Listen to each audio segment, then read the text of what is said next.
सुप्रभात बच्चों। आज पाठ करते हैं, हम लोग बात करते हैं रसखान की। पिछले दिन रसखान के बारे में,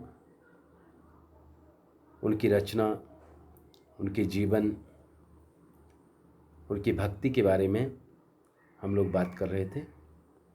और उनके जो पद हैं, उनकी जो रचना है,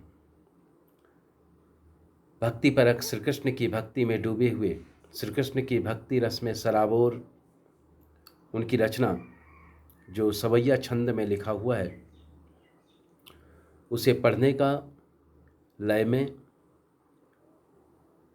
तरीका मैंने बताया था। आदर्श पाठ जिससे कहते हैं वो मैंने करके दिखाया था। और जो गेय रूप में उनके पद गाए जाते हैं उस तरह भी मैंने गाकर सुनाया था। आज मैं बताऊं कि रसखान की जो भक्ति है, रसखान ने जिस तरह की भक्ति का उपयोग किया है उस भक्ति को दास्य भक्ति कहते हैं। रसखान अपने आप को दास कहते हैं और अपने आराध्य श्री कृष्ण को स्वामी बताते हैं। इसलिए उनकी जो भक्ति है वह दास्य भक्ति के रूप में जानी जाती है।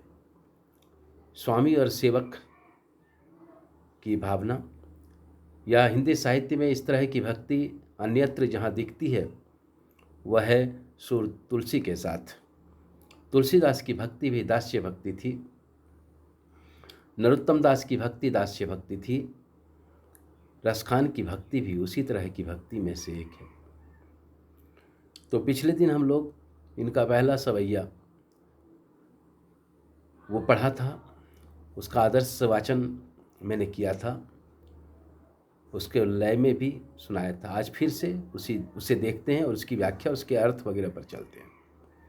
सवैया है, मानुष हों तो वही रसखानी, बसों ब्रज गोकुल गाँव के ग्वारण, जो पशु हों तो कहा बस मेरो, चरों नित नंद की धैनु मंझारण, पाहन हो तो वही गिरी को जो कियो हरि छत्र पुरंदर धारण, जो खग हो तो बसेरों करो नित्य कालिंदी कुल कदम्ब की डारण। इस सवैया में श्री कृष्ण और श्री कृष्ण भूमि के प्रति अनन्य भक्ति रसखान ने प्रदर्शित किया है। वो कहते हैं कि यह जन्म जो है यह तो जैसे तैसे बीत गया, इसमें तुम्हारी भक्ति जिस रूप में भी मिली वो श्रेयस्कर है, श्रेयस्कर थी, श्रेयस्कर है। लेकिन आने वाले समय में, क्योंकि मान्यता है कि मनुष्य का पुनर्जन्म होता है, अलग अलग प्रकार के जीवों में मनुष्य का इस आत्मा का जन्म होता है, इसलिए आने वाले जन्मों के बारे में भी, इस जन्म में तो वो जैसे तैसे उनकी भक्ति को प्राप्त कर चुके हैं, उनकी भक्ति में संलग्न हैं, लेकिन आने वाले समय में जो अन्य जीव जन्म होगा इनका, उस जन्म के प्रति भी वो अपने आराध्य श्री कृष्ण से प्रार्थना करते हैं कि अगले जन्म में तुम जिस भी रूप में मुझे जन्म दो, मुझ पर इतनी कृपा बनाए रखना कि जहां तुम्हारी लीलाएं होती हैं, जहां तुम अपनी लीलाओं से लोगों को सिक्त किया करते हो, वहां पर ही मुझे जन्म देना। और उसके लिए वो कहते हैं कि अगर मुझे मनुष्य रूप में जन्म दो, रसखान कहते हैं अपने आराध्य श्री कृष्ण से कि अगर तुम मुझे मनुष्य के रूप में जन्म दो तो उसे ब्रज में जन्म देना, ब्रज में भी गोकुल गांव में, जहां के ग्वाल बालों के साथ तुम लीलाएं करते हो, गोचारण चला करते हो, जहां के ग्वाल बालों के साथ तुम माखन के मटके फोड़ा करते हो, माखन के मटके चुराया करते हो, माखन चुराया करते हो। ब्रज की गलियों में, कुंज गलियों में जिन ग्वाल बालों के साथ तुम खेला करते हो, हे कृष्ण, हे ईश्वर, हे परमात्मा, हे आराध्य, तुम मुझे मनुष्य रूप में वहीं जन्म देना, उन ग्वाल बालों के रूप में मुझे जन्म देना, ताकि मैं तुम्हारी लीलाओं का रसास्वादन कर सकूं।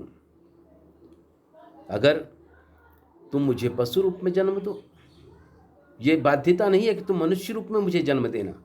वो कहते हैं अगर तुम मनुष्य के रूप में जन्म दोगे मुझे, तो तुम मुझे गोकुल के गांव में, ब्रजभूमि के गोकुल गांव में ग्वालों के बीच में मुझे जन्म देना।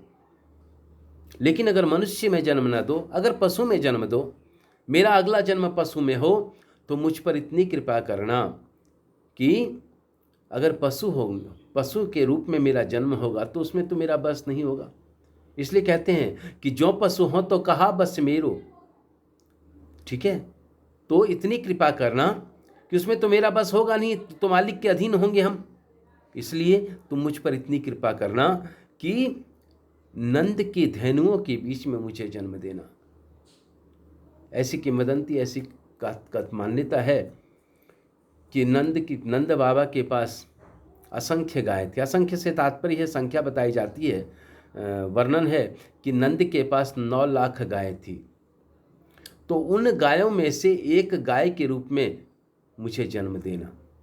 ये रसखान आराधना करते हैं, प्रार्थना करते हैं प्रभु से कि जो पशु हो तो कहा बस मेरो, चरो नित नंद की धेनु मंझारन। मंझारन मतलब बीच में, धेनुओं के बीच में मुझे जन्म देना, ताकि मैं उनके बीच में रह सकूं, उनके साथ चर सकूं और तुम्हारा सानिध्य प्राप्त कर सकूं।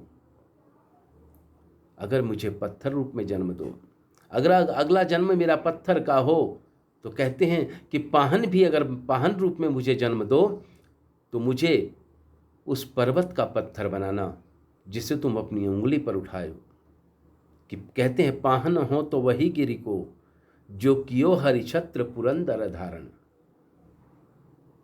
ध्यान देना, बड़ा सुंदर कहते हैं कि अगर मुझे पाहन के रूप में जन्म दो, तो मुझे उसी पत्थर का, उसी पहाड़ का, उसी पर्वत का मुझे अंश बनाना जिसे हरि ने छत्र के रूप में पुरंदर के अहंकार को तोड़ने, पुरंदर मतलब इंद्र, इंद्र के अहंकार को तोड़ने के लिए हरि ने, श्री कृष्ण ने, विष्णु अवतार श्री कृष्ण ने इंद्र के अहंकार को तोड़ने के लिए जिस पर्वत को छाते की तरह उठा लिया था, उसी पर्वत का, उसी पहाड़ का पत्थर बनाना मुझे। और अंत में कहते हैं कि जो खग हो तो बसेरों करो मिली, कालिंदी कुल कदम्ब के डारन। अगर मुझे पक्षी रूप में जन्म दो, तो मुझ पर इतनी कृपा करना कि मेरा बसेरा, मेरा घोंसला, मेरा निवास कालिंदी के कुल पर, कालिंदी मतलब यमुना, काल की इंदी, काल मतलब यमराज, यमराज की बहन यमुना का कहा गया है। पौराणिक कथानुसार मान्यता है कि सूर्य पुत्र हैं यमराज और सूर्य की पुत्री हैं यमुना।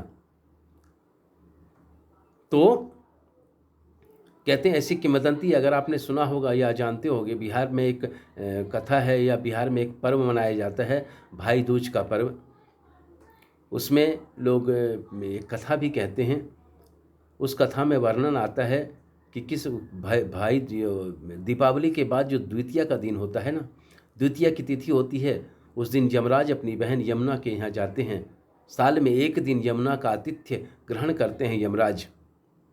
तो इसलिए काल की इंदी, इंदी का अर्थ होता है बहन, कालिंदी कहा जाता है यमुना को। कहते हैं कि बसेरों करो, कहते हैं जो खग हो तो बसेरों करो मिली, कालिंदी कुल कदम्ब के डारन। कालिंदी के कुल पर, कुल मतलब किनारा, तट, यमुना के किनारे जो कदम्ब के पेड़ हैं, कदम्ब के वृक्ष हैं, उन वृक्षों की डालों में, उन वृक्षों की डालियों में से किसी डाली पर मेरा बसेरा हो।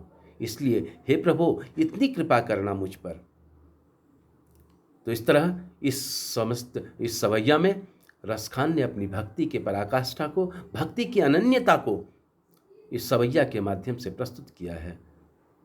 तो बच्चों आज यहीं तक, फिर अगली कक्षा में। धन्यवाद।